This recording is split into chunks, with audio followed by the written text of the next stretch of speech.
Hello and welcome to TV360 News Now. I am Deji Badimasi.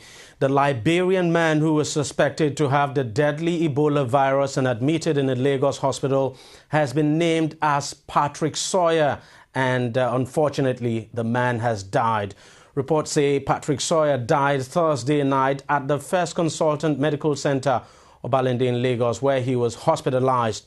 Sawyer only arrived Nigeria on Sunday, July 20th for a conference when he came down with the symptoms of the virus. We spoke to the consultant virologist who was part of the government task force handling the case of the late Liberian. Here's what he told us. I think we now know that the man had Ebola. It's no more a suspicion. Clinically, the clinical picture depicted a viral hemorrhagic fever, and carrying out testing, we were able to pick a filovirus because we are sure of the primers that we used. So only what we are waiting for is to find out which of the Ebola virus, which of the filoviruses. Is it Ebola virus? Is it Marburg virus? They are all equally deadly. So whichever way it is, we know the man is having a deadly viral infection. And from the brief history, we learned that the man collapsed while coming out of the flight. Here in Nigeria? Here in Nigeria, before being rushed on the wheel to a facility. So from that picture, the man had been incubating the virus. And only God knows how far the virus particles had gone in the organs and the systems. But the following day, when they now started looking at the picture, so they discovered that it was progressing. Because the second day of the admission, they noticed hematuria, they noticed diarrhea, and diarrhea coupled with hematuria. They are two bad signs, and these are the signs that have been associated with Ebola viral disease.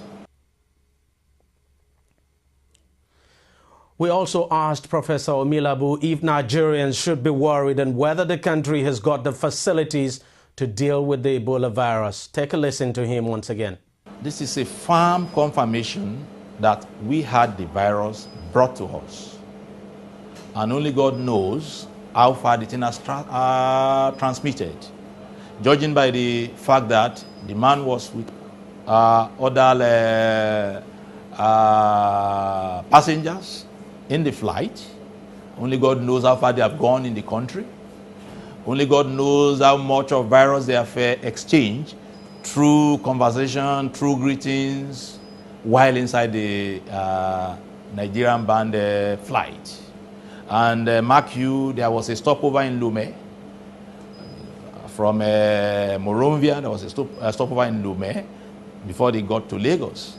So only God knows how far the virus has transmitted. And at the airport, where we learned that the man collapsed, people rallied around to give a helping hand. So while doing that one, only God knows what has actually transpired.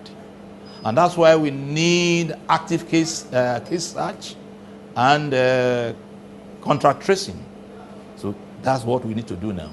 Facilities sitting in terms of detection.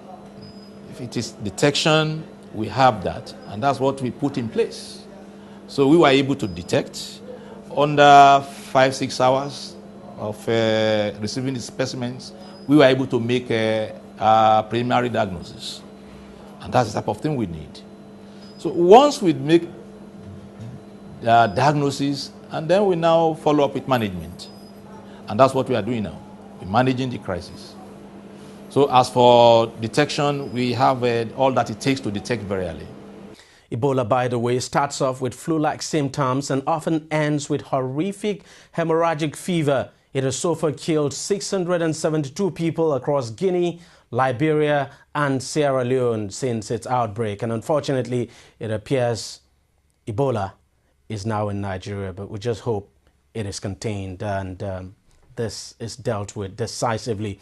Now, the Nigerian military on Friday says it has arrested a suspected bomber who disguised himself as a woman. The defense headquarters, in a statement on its website, said the man, who was dressed like a woman, was suspected to be connected with the explosion targeted at the convoy of former military head of state Muhammadu Buhari in Kaduna. The attack occurred near the busy cow market in Kaduna, killing 15 people. The police said a bomb-laden car rammed into the ex-leader's convoy after trailing it for a distance and unsuccessfully trying to overtake the escort vehicle to reach General Buhari's armored SUV. The military said the suspect was arrested by a security team that arrived at the explosion site not long after the blast. He was caught while trying to merge into a crowd of onlookers.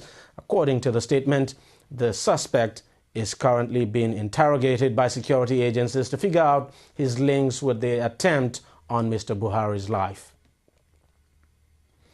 Following Tuesday's twin blast in Kaduna, the Inspector General of Police, Mohammed Abubakar, has set up a panel to begin investigations into the attack, which left at least 82 people dead and dozens injured. The high-powered team, made up of seasoned investigators, will commence investigations to unearth the perpetrators of the Kaduna blast. The attack, which targeted a former head of state, General Buhari, and an Islamic cleric, Sheikh Dahiru Bauchi, also injured more than 37 others. A statement by the Force Public Relations Officer Frank Mba in Abuja on Friday explained that the team of investigators, which is expected to work in close collaboration with other security agencies, is headed by the Commissioner of Police in charge of Legal Department, DSP Modibo Ekechukwu. Other members of the team include DSPs Chris Ezike of the Federal Special Anti-Robbery Squad, Dan Malam of the Monitoring Unit, and Adeyemi Ogunjemilusi of the Interpol Unit, and others. Meanwhile, on the orders of the Inspector General of Police, security has been tightened in all states of the Federation, particularly in the states perceived to be more vulnerable to terror attacks. Now, more reactions trailing that bombing incident. Former military President General Ibrahim Babangida has condemned Wednesday's bomb attack on former head of state General Muhammadu Buhari. Babangida, in a statement, condemned the twin bomb attacks on Kaduna State and decried the spate of killings in the country, saying that it has actually become a recurring decimal. He said it is callous and inhuman for anyone to goad this country on the path of perfidy, a path that is laid with landmines and bombs. He said, this is totally unacceptable. He added, he commiserated with families of the victims of the Kaduna attacks and called on President Jonathan to intensify efforts at ending the insurgency before it engulfs the entire country. The Lagos chapter of the Nigerian Medical Association has said it would not call off its ongoing strike until the demands of the unions are met. Chairman of the association, Dr. Tokwe Ojo, at a media briefing organized by newly elected executives of the NMA Lagos, debunked insinuations making the rounds that the doctors had embarked on a strike because of a demand for wage increase. Ojo, in clearing the air, said the demands of the doctors include access to affordable domestic health care, among others.